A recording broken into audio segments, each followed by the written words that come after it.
And a nor'easter developing to our south will spread rain our way over the weekend. I'll let you know how it could affect your plans.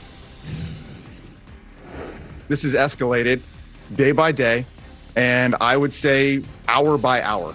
To be quite literally, Dan, minute by minute. This is serious stuff. WRAL's Pat Welter on the Dan Patrick Show talking about the Tar Heel turmoil.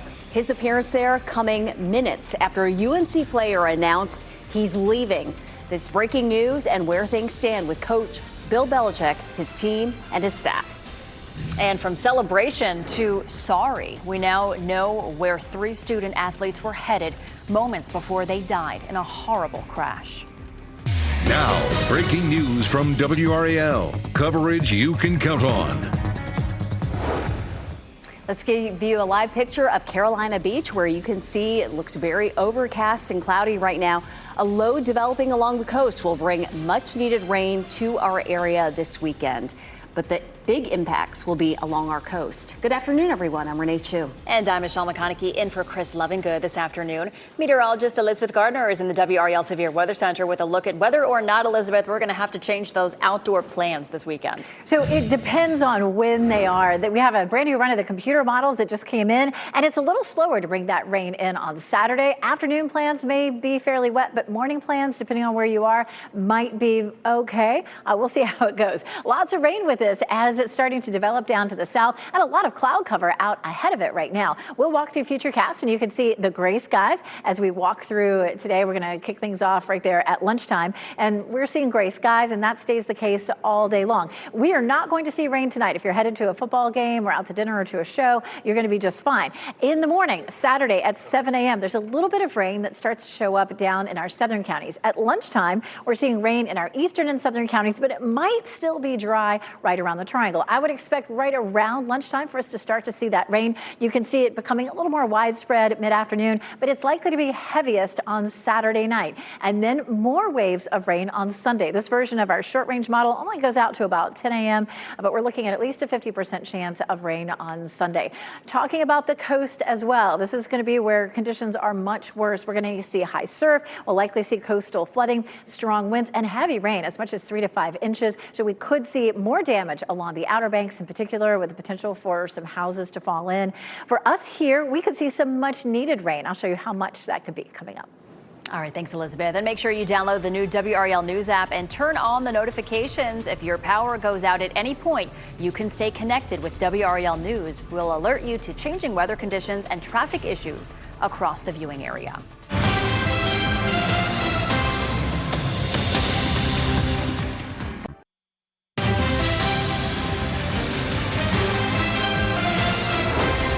Today is World Mental Health Day. A growing number of Americans are turning to AI-powered chatbots to diagnose and treat their mental health problems. Evan Brown reports real-life doctors say that's a problem. AI chatbots are becoming more popular for folks looking for medical advice, and doctors say that is a problem, especially for those with mental health issues, pointing to multiple incidents of people with schizophrenia being influenced by tools such as ChatGPT, sometimes even to the point of cutting out their healthcare providers. I'm telling them what I know to be factually true based on my nearly 20 years of practice, and they're debating me because something they've constructed based on, again, ChatGPT. Dr. Richard Miller is a psychiatrist specializing in schizophrenia. He says treatment for mental health disease is nuanced, requiring an individualized approach, and context is key, something AI chatbots don't take into account. And that can create mistrust between doctors and their patients. There's a multitude of ways of treating psychiatric illness. You have to be very careful of the context and what you're getting, and then know how that's produced. And most experts say as the technology evolves, it is critical for healthcare providers to build personal relationships with their patients, keeping human connection and expertise in focus. The best answer is always to speak to your physician and have that discussion and hear his or her perspective and kind of have that discussion back and forth. That was Evan Brown reporting. Despite doctors pushing for more human interaction, the medical AI chatbot market is expected to be a $100 billion business by 2033. Turning Point USA announced plans to host an alternative musical performance for Super Bowl 60, dubbed the All-American Halftime Show. The move comes after the league announced that Puerto Rican rapper Bad Bunny would be the headliner. Some are irritated that he performs primarily in Spanish. Turning Point USA has not announced any acts yet. Super Bowl 60 takes place February 8th at Levi Stadium in California. A federal judge has put an end to rapper Drake's lawsuit against this year's Super Bowl headliner, Kendrick Lamar. The judge dismissed Drake's lawsuit against his own record label, Universal Music Group, over Kendrick's hit diss track, Not Like Us. Drake accused his record company of defamation over its release and promotion of the track. The judge ruled that the allegedly defamatory statements in Not Like Us are non-actionable opinion. We'll talk about an out-of-this-world discovery. A Texas woman had no idea what was falling from the sky into her neighbor's wheat field until she got a call from NASA. A research balloon got blown off course and crash-landed in Texas. The boxy piece of scientific equipment about the size of an SUV attached to a massive parachute plastered with NASA stickers. The couple called the sheriff's department to report their findings, and it turns out a NASA team was trying to track down the equipment, which is used to collect data on stars, galaxies, and black holes in space. What a discovery. We are in the countdown to Halloween, which means lots of spooky decorations everywhere. One homeowner is diving deep into the Halloween spirit. And this is what we mean. A Wisconsin homeowner transformed his yard into an under-the-sea adventure, complete with glowing creatures and spooky shipwreck vibes. He starts planning as early as January and then spends hundreds of hours each year designing, gluing, and painting. Past displays have featured everything from Frankenstein's lab to a pirate theme, complete with a cemetery.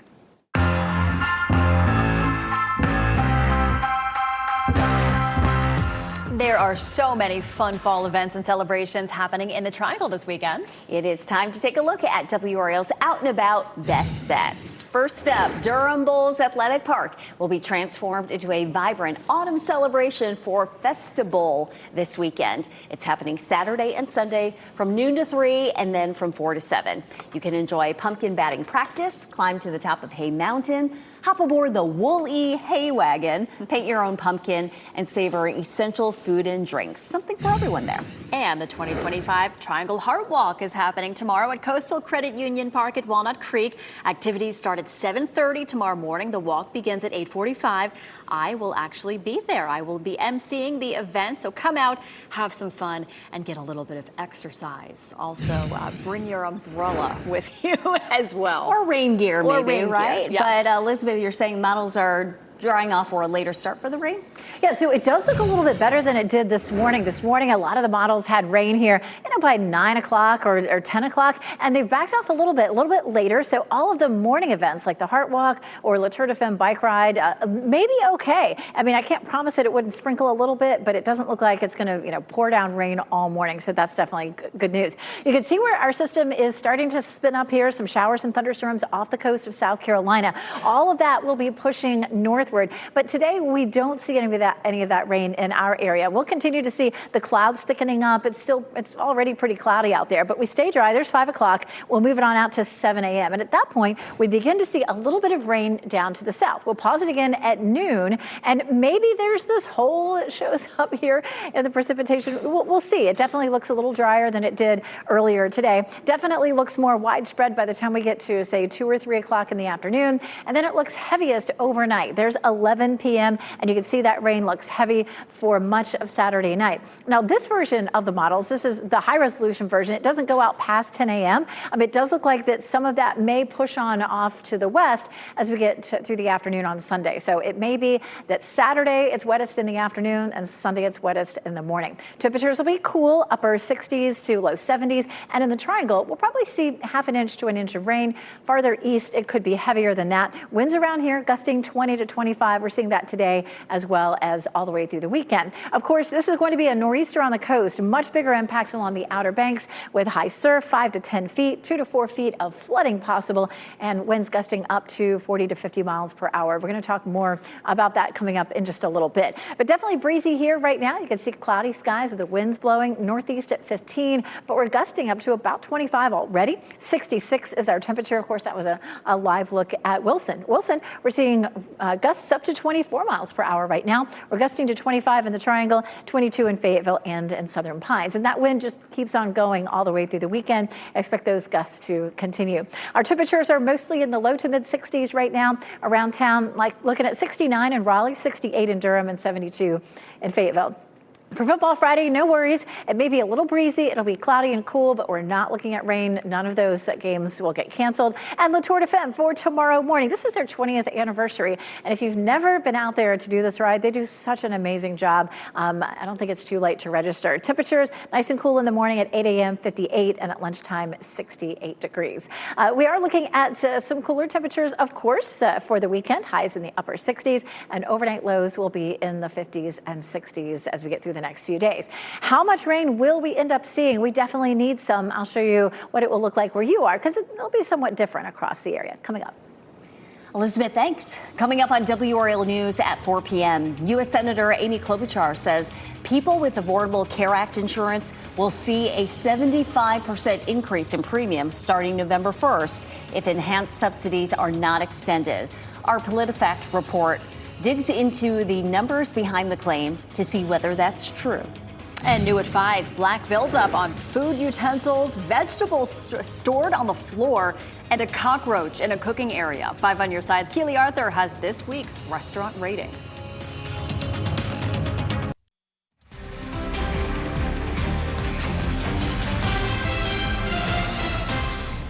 We can see the cloudy skies there from this view. The WRAL Garner Tower, our high close to 70 degrees today. The rain will start tomorrow morning. You're watching WRAL News, available on YouTube TV and the WRAL app on your TV or streaming device. A late offensive explosion helped carry the Carolina Hurricanes to victory at home to start the new season. The Canes took on the New Jersey Devils at Lenovo Center last night. The Devils and Canes entered the final period tied at 2. And then a storm surge from the Canes. They put up 4 in the final period, including 2 from center Seth Jarvis. 6-3 was the final score. The Canes play again tomorrow night at home against the Philadelphia Flyers. Puck drop is at 7 p.m. And NC State football is playing the role of the underdog this weekend. The Wolfpack are going on the road to take on 16th ranked Notre Dame tomorrow. NC State will be looking for its 5th win of the season. Kickoff against the Fighting Irish is scheduled for 3:30. And the defending Super Bowl champion Philadelphia Eagles drops its 2nd game in a row on Thursday Night Football. New York Giants quarterback Jackson Dart got their scoring started with a touchdown run, and then running back Cam Scatteraboo took over after that. He scored 3 times as the Giants pulled away with a win, 34-17. The Carolina Panthers are back in action on Sunday at home. They'll host the Dallas Cowboys at Bank of America Stadium. Kickoff is at 1 p.m. You can watch it live on Fox 50. And this Sunday night, Super Bowl hopefuls collide. Jared Goff and the Detroit Lions head to Kansas City to take on Patrick Mahomes and the Chiefs. Coverage on WRAL starts at 7 with Football Night in America. Kickoff is at 8:20. New developments in the Tar Heel turmoil. A UNC player who battled injury to make a comeback is stepping away from the game. Plus, turning grief into action. Tomorrow, the Triangle community laces up to raise awareness about pregnancy and infant loss, where families can find support in the next half hour. And here's your winning NC Education lottery numbers. Good luck.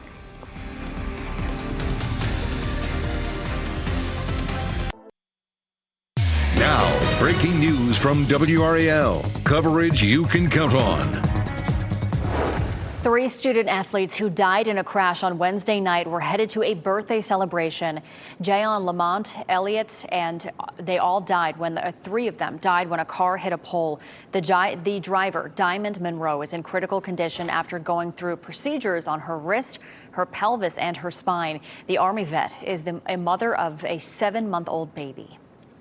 Well, Tar Heel running back Caleb Hood is retiring from the football team. It's the latest development in the ongoing saga in Chapel Hill. The Richland native posted his announcement on X today after 5 games of his redshirt season. It comes as other players on the team, as well as the UNC Chapel Hill administration, closed ranks in support of Coach Bill Belichick. In response, Belichick released a statement wishing Hood the best. WRAL has been following these developments all week, starting on Monday with Pat Welter. His story spread from our TV news to the web and social media. Ken Smith is in the Live Center with more. Ken. You know, Michelle, this story has gained an incredibly amount of national attention. A lot of the national shows have been trying to get to Pat Welter. And this morning, he appeared on the Dan Patrick Show, in which he laid out his reporting process. He talked about how he was able to talk to a number of sources within the UNC football program so he can nail down all the information that has led to direct action by UNC based on these sources that he's developed over the years. Pat walked it through minute by minute, talking about how he talked to parents, how to talk to UNC insiders, and this is what he came up with.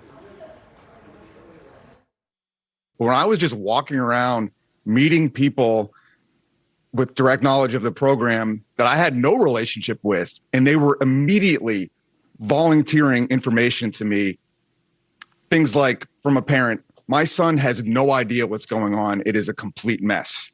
So that's what we've reported, and we're seeing the fallout of it since, and we're seeing UNC make direct action after some of the things that have come out. And during that appearance on the Dan Patrick Show, Pat alluded to yet another layer of this story that he's working to confirm. Of course, look for new reporting on this story in the news starting at 4. Of course, WRAL News Plus online at WRAL.com and the WRAL app. And you can see all our coverage on this Belichick story on the WRAL YouTube page. Protesters who oppose the death penalty plan to rally outside Central Prison in Raleigh today. North Carolina has not executed anyone on death row in nearly 20 years. However, because of the new state law, executions are now more likely to happen. The protesters are led by a local pro-life Catholic group. They're taking aim at Governor Josh Stein for deciding to sign that new law last week. It seeks to restart executions in North Carolina, possibly by using firing squads. Stein says he supported the wide-ranging law for different reasons. He called firing squads barbaric and promised he will not allow their use while he's governor. We are waiting to hear from police and officials at Fayetteville State University about an active shooter investigation from yesterday. University officials say they received a bomb threat yesterday at Cross Creek Early College High School, which is on FSU's campus. And that threat turned into an active shooter threat. Sky 5 flew over the campus as students sheltered in place. University officials say campus police responded and they quickly lifted the lockdown. A ceasefire between Israel and Hamas is now in effect in Gaza. Israel's cabinet approved the deal to pause the fighting and exchange the remaining hostages for Palestinian prisoners. NBC's Matt Bradley explains why the deal could be in jeopardy. Well, after so much debate, after so much heartache for 2 years now, it looks as though that ceasefire is finally in place in the Gaza Strip. The first time since March that the guns have relatively fallen silent over the Gaza Strip. Palestinians have been seen and photographed by wire agencies moving in droves by the thousands from southern Gaza, where they had been told to seek refuge and shelter by the Israelis, to northern Gaza, which had been the focus of a lot of the fighting over the past couple of months. Now, this deal was approved by Israel's government in the early hours of this morning. And now, or ever since then, that starts a 24-hour period for the Israelis to withdraw to the so-called yellow line on the 20-point plan that President Trump had. After that, that starts a 72-hour countdown during which Gazans, during which Hamas and their allied organizations like Palestinian Islamic Jihad are going to have to surrender the 20 living hostages and the thought to be 28 dead hostages still being held in the Gaza Strip. Now, that's a tall order, Because according to people that I've been speaking to on the Palestinian side, the fact is that a lot of the people who buried these bodies of these hostages, those 28 who are dead, they're dead now, those people who buried them. So they don't know where the bodies are buried. After this first 96-hour period, the 24 and then the 72 hours, we're in uncharted territory. The terms phase 2, after all of this is over, have not been decided. That is still going to be the subject of very, very difficult negotiations going forward. So again, an enormous amount of optimism, a lot of trust, and a lot of joy around a deal that still could collapse at just about any moment. Matt Bradley, NBC News, Tel Aviv.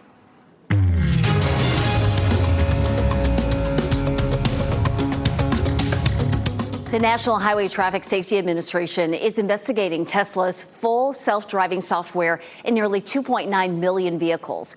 The Office of Defects Investigation will focus on a wide-ranging investigation of incidents where the agency says Tesla vehicles have violated traffic safety laws. The agency will look at the software's performance at railroad crossings as well as other situations. No comment from Tesla CEO Elon Musk. The number of Americans having trouble making their car payments reached a 9-year high. A recent report from J.D. Power finds close to 14% of new car buyers have credit scores below 650. And more of those buyers who take on subprime auto loans are having trouble making payments. More than 6% of buyers were at least 60 days overdue on payments this year. Last year, more than 1.7 million vehicles were repossessed. That's the most since the year 2009. Supporting your child's mental health, the type of questions to ask in order to best help them navigate their emotions. And breast health information, the weekend event from Duke Health to raise your awareness about breast cancer risk.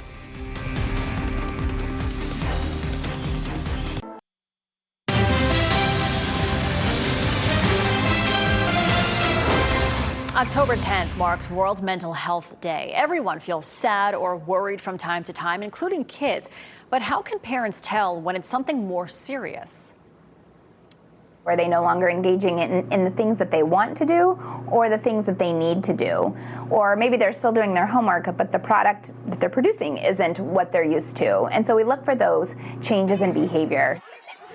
Other warning signs include increased crying, irritability, or anger, and physical complaints like frequent headaches or stomach aches. Those can be red flags as well. If you notice an increase in physical or emotional symptoms, experts suggest calmly asking your child about them. I think it's always important to approach with curiosity. So ask open-end questions. How are you feeling? How did you feel about that? And then, kind of pare down if you feel like you need to. And mood concerns are common in children and teens, and supporting them through it is important. If your child is not opening up to you or others, you can contact your pediatrician for help. Happening this weekend, Duke Health is raising awareness for breast health. October is Breast Cancer Awareness Month. Duke Health wants to educate people on what they need to know about the disease. Tomorrow's What's Best for Breasts event will include information sessions on imaging, testing, and survivorship. Jackie White is the vice chair for What's Best for Breasts. She says staying on top of breast health is crucial. 1 in 8 women will be diagnosed with breast cancer within their lifetime. A woman has about a 13% risk of developing breast cancer. So it's imperative to know your individual risk, but breast cancer is the most common cancer within women. So it's really important to undergo the screening, but also understand that risk and what you as an individual can do about the risk. The informational event will be tomorrow at Duke's Trent Seaman Center in Durham. It will last from 8 to 3 p.m. Registration is available on the Duke Health Breast Health webpage. Healing on the other side of heartbreak. Coming up, how one couple's loss is helping others find hope after pregnancy loss. And it's a great pumpkin. A massive gourd makes its annual appearance atop a huge tower. What locals are saying about the homecoming tradition. Honor, heal, and spread awareness for pregnancy and infant loss. That's the mission of a local nonprofit called Angel Prince Corporation. And joining us this afternoon to talk about tomorrow's 3K awareness walk are Brandon and Tashina Wiggins. Thank you so much for joining us this afternoon. Thank you for having us, Michelle. Absolutely. This can be something really difficult to talk about, but it's so important. Share what inspired you to do this walk. Yeah, so Angel Prince stems from a second trimester miscarriage that my wife and I experienced back in January of 2021. And it was, by far the most difficult thing that we ever experienced. And so going through that, we knew that there was something we had to do to give back to the community and give back to these families like us that have experienced miscarriage, infant loss, or stillbirth. And so we established Angel Prince, and in October of 2022, we officially launched as a nonprofit with our first annual 3K awareness walk. Wow. And Tashina, what does this mean to you? Oh my goodness, it means everything. Just being able to walk through the journey of grief, and then also walk through the journey of healing, and to also just being able to support families who've experienced something similar as we did. Yeah, and it's more common than people think it is. Absolutely. Your website says this is more than just a community event. Tell us why. Yeah. You want to go? So we start off with a ceremony, a brief ceremony where we have people come share their personal lived experience with either pregnancy, infant loss, or stillbirth. We have songs. We have remembrance activities. This year we'll be planting a butterfly garden in front of the stage. And it's just an atmosphere of compassion and support for whoever wants to attend. That is amazing. And each year the event grows. Nobody wants to be a part of this group, right? It's something that is more common than we think. And it's comforting to know that you're not alone in this, right? Yeah, absolutely. And that's what we found out when we, stepped into this space of having our nonprofit. We quickly realized that, this is a whole lot more common than, we realized. And so just being able to provide that support and create that safe space for families that have gone through this, it means the world to us. Wow, that's absolutely amazing. And how can people register for this event? Yeah, they can go to our website, www.angelprince.org. This is such an important topic to talk about, and we thank you so much for doing that. You're helping a lot of people. Thank you so much. All right, and Angel Prince 3K Awareness Walk to honor, heal, and spread awareness for pregnancy and infant loss. It takes place tomorrow at 10 a.m. at the Zebulon Municipal Complex on Arundel Avenue. Brendan and Tashina, thank you so much, and good luck with everything. Thank you so much, Michelle. Sure. Renee?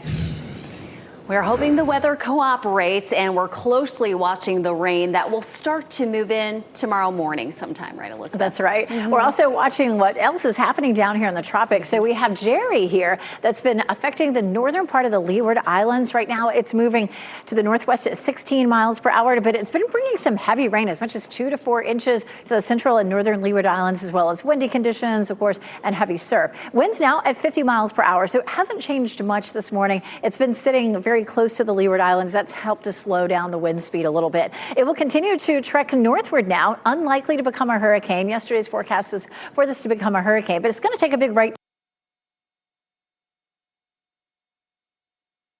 except for there in the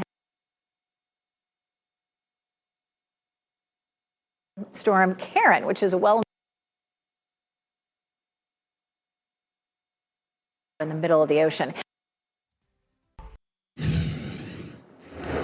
Here at 12:51, of course, we're watching this nor'easter developing along our coast. That is going to be very much like a tropical system. It's just not designed quite the same way. It doesn't have the ingredients of a tropical system, but the impact will be very much the same. We're going to see winds gusting on the coast about 50 miles per hour. We're going to see overwash, most likely on Highway 12. Could see Hatteras Island losing a few more homes. It'll feel very much like it did a couple weekends ago when we had both emailed it and Umberto sitting offshore. So it will continue to move up the coast. This is a look at at Saturday. We're going to see a strong northeasterly wind on Saturday. It'll be breezy for us, but not much difference than the last couple of days. And we'll, of course, have wind. We've been walking through that, of course, on Futurecast for you this noon hour. The low will start to move northward, but we'll still have some wraparound moisture and some breezy conditions on Sunday as well. So here's Futurecast. This afternoon, we'll see cloudy skies, and as gray as it will be, we're not likely to see any rain. At 9 o'clock, you can see some showers down around Fayetteville and Clinton, but sort of magically right here in the triangle, it doesn't look like we see any rain at lunchtime. But right afternoon, we see more waves of rain coming in. So those early morning events may be able to make it all the way through without seeing any rain. The heaviest rain is likely to be Saturday night into Sunday morning. So Saturday afternoon and the first half of Sunday may be the wettest time. Lots of heavy rain along the coast, as much as 3 to 5 inches in our viewing area. Boy, we definitely need the rain, and it's possible that we could see as much as a half an inch to an inch in the triangle, and then maybe some slightly higher totals the farther east you go. Again, along the coast, it's going to be much worse. We're going to end up with some flooding potentially along the Outer Banks, high surf, and some very strong winds. Temperatures for the next several days likely to be in the upper 60s. Looking ahead to Thursday, hey, it's the opening day of the State Fair. Right now, it looks really nice. Thanks, Elizabeth. As we wrap things up here, here's a look at a few of the headlines we're following today. A man pleaded guilty to killing 2 16-year-olds in Durham. Jorge Benitez Mendoza will spend at least 32 years in prison. He killed 2 students near Brogden Middle School 2 years ago. He also pleaded guilty to assault and attempted murder after shooting a third 16-year-old who survived the shooting. And we've learned the 3 E.E. Smith High School football players who died in a Fayetteville crash were on their way to a friend's birthday party. The driver, Diamond Moore, was taking the boys to her brother's party. She is in the hospital in critical condition after crashing into a power pole. Moore is a military veteran who was on active duty as recently as January. E.E. Smith postponed its game tonight. A UNC running back announced today he is retiring from football. Caleb Hood made that announcement on social media after we received a tip about this development. He scored the first touchdown for UNC in Coach Belichick's first game as head coach. Hood thanked UNC, Coach Belichick, and others for the experience. Coach Belichick said Hood did everything that was asked of him and wishes him the best. For the past 30 years, the University of Montana community has asked the following question: who puts a pumpkin on top of Main Hall each homecoming? It first appeared in 1995 after the football team won its first football championship subdivision title. It has since become a homecoming symbol. Some people who live in Missoula say they know people who have made the difficult climb, but they refuse to out them. By the way, if the climber is caught, they could face up to 6 months in jail and a $500 fine. Wow, quite the climb. Yeah. Paris may briefly lose its title of being the City of Light, and that's because Berlin's 2025 Festival of Lights is underway. The German capital has been transformed into a city engulfed by light art. Artists from around the world helped with the displays on Berlin's buildings, landmarks, and monuments. This annual event brings in more than 3.5 million visitors. Beautiful. Mm-hmm. Well, 4 new furry friends made their public debut at the Denver Zoo. The cubs, 1 boy and 3 girls, were born in August. Right now, they can only be seen outside for 2 hours a day. Zoo officials say their time in the fresh air will be extended once they become more accustomed to their space. They are the 4th generation of lions born at the zoo within the decade. Our pet of the day only has 1 eye, but he absolutely does not let that slow him down. Aragorn is a 4-month-old neutered male kitten. He's one of the friendliest kittens the SPCA of Wake County has had this season. Aragorn likes to nuzzle your neck and will try to climb up on your shoulder like a parrot. He's extremely friendly and adventurous, loves being held. If you're interested in Aragorn from Lord of the Rings, contact the SPCA of Wake County. Very cute. Well, longer lasting veggies. You may notice sometimes they go bad before you have the chance to eat them. Today on WRAL News at 4, what you can do to make them stay fresher. NBC News Daily is next on WRAL. Your next local news update in 30 minutes. And you can get breaking news anytime with our WRAL News app. Have a great day. Have a great weekend.